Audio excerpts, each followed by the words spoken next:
On a une stratégie qui a été définie, une stratégie gouvernementale qui est de contenir une épidémie de coronavirus. Pour l'instant, on n'est pas en phase épidémique. On a quelques cas en France, mais c'est une potentielle épidémie mondiale. Donc, leur stratégie, c'est d'isoler les patients contacts pour que l'épidémie ne démarre pas. Alors bon, c'est une stratégie qui se défend, sauf que faire ça, ça veut dire qu'on vient d'isoler brutalement tous les soignants qui étaient en contact avec un patient atteint du coronavirus.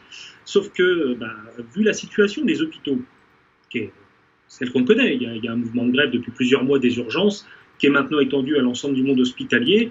On est rincé par une politique d'austérité qui dure depuis des dizaines d'années.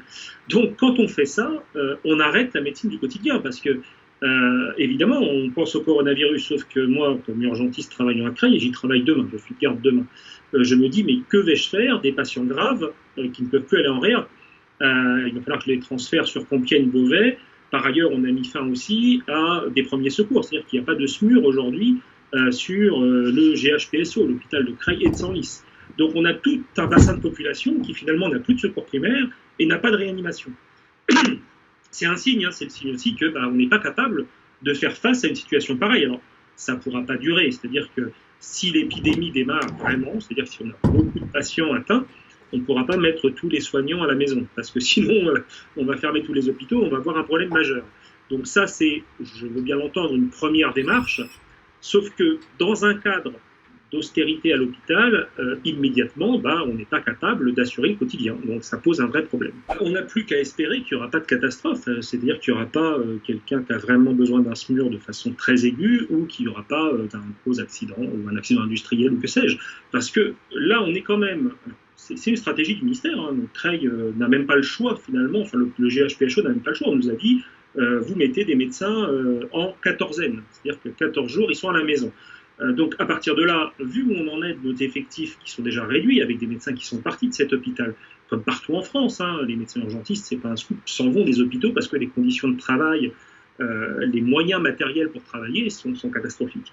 Donc là, évidemment, dès qu'on a une situation de ce genre, on n'est plus capable d'assurer. Et je trouve que il faut qu'à un moment donné, il y a une réflexion. Alors, on la lance depuis longtemps. Je suis syndiqué à la CGT, donc c'est pas quelque chose de neuf qu'on dit. Mais on ne peut pas nous dire, faire des grandes déclarations, oui, on va juguler cette épidémie, le système français est prêt. Non, le système français n'est pas prêt. Et en urgence, donner des moyens d'agir, parce que, en effet, avec les consignes qui nous sont données, on met en péril la médecine du quotidien, la médecine de secours des gens. Donc ça, c'est pas acceptable.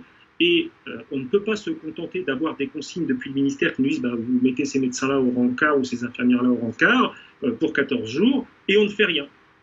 Gérer la situation. Non. Si vous prenez une décision pareille, donnez-nous de l'aide, faites appel à la réserve sanitaire, faites appel à l'armée si besoin, mais on ne peut pas laisser des populations comme ça avec une situation de prise en charge dégradée. Et puis, au plus long cours, il faut réinvestir évidemment massivement sur les hôpitaux. On ne peut pas continuer à avoir d'année en année des objectifs de dépenses de l'assurance maladie qui nous font perdre des moyens. Creil, finalement, c'est un départ. C'est-à-dire que la stratégie, c'est de confiner les sources de contamination. Si l'épidémie se répandait, on ne pourra pas avoir cette stratégie, parce que sinon on ne peut pas fermer tous les hôpitaux. Donc il faudra raisonner autrement. Et de toute façon, on doit commencer à raisonner autrement. Ce qui nous arrive là comme information des virologues chinois, des virologues français, c'est que finalement, on a là un virus qui n'est pas extraordinaire. Les coronavirus, ce n'est pas le premier en circulation, on en a eu d'autres, c'est le 4e. Et que sa létalité, finalement, est de l'ordre de celle de la grippe. On est quand même là-dessus. C'est-à-dire que finalement, c'est une espèce de nouvelle grippe. Alors, il y a une nouveauté quand même qui nous inquiète, c'est qu'on a eu là des décès de soignants qu'on n'a traditionnellement pas avec la grippe. Parce que la grippe touche plutôt des personnes avec des comorbidités, qui sont déjà malades d'autres choses. Là, on a quand même des gens qui ont été touchés de façon inhabituelle. Donc, on ne sait pas encore bien. Mais la létalité globale semble être de l'ordre de celle de la grippe. Et on va très rapidement, si l'épidémie se répandait, devoir raisonner en traitement ambulatoire. C'est-à-dire que on va pas confiner des patients au sein de nos hôpitaux, alors que depuis des années, on nous a supprimé des lits et qu'on est déjà à l'os, parce que l'hôpital public est à l'os. Et de toute façon, on n'est pas capable de faire face à une épidémie qui serait nécessaire à prendre en hospitalisation. Et il va falloir raisonner en confinement à la maison si on a besoin, comme on fait pour la grippe. C'est-à-dire que vous avez la grippe, vous sortez pas, vous n'allez pas faire vos courses, vous mettez un masque pour pas, vous embrassez pas vos enfants, et puis vous attendez que ça passe avec des soins symptomatiques. On va être plutôt sur ce type de raisonnement si l'épidémie se développe. Mais si elle était grave, si ce qu'on apprécie aujourd'hui était faux, je pense que ce n'est pas faux. Je pense qu'on n'est pas sur quelque chose de catastrophique. C'est pas la grande épidémie de peste enfin, on n'est pas là-dessus.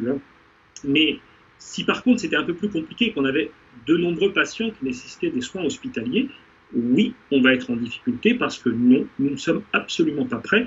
On ne peut pas imaginer que tous les jours de cette année, on a eu des urgences engorgées, des difficultés à hospitaliser des patients, des médecins qui décident de partir, des infirmières qui rendent leur tablier, et qu'en période épidémique, tout à coup, hop, l'hôpital public serait guéri et qu'on serait en pleine forme pour accueillir quelque chose de plus grave. Non, évidemment, les politiques délétères, on les a depuis à peu près 30 ans.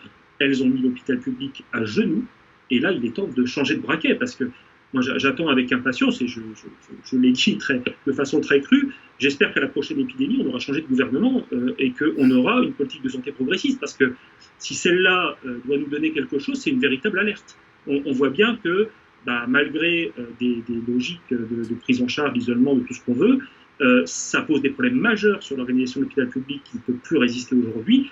Et si on continue comme ça avec les mêmes, l'hôpital public va plus être capable du tout de remplir ses missions.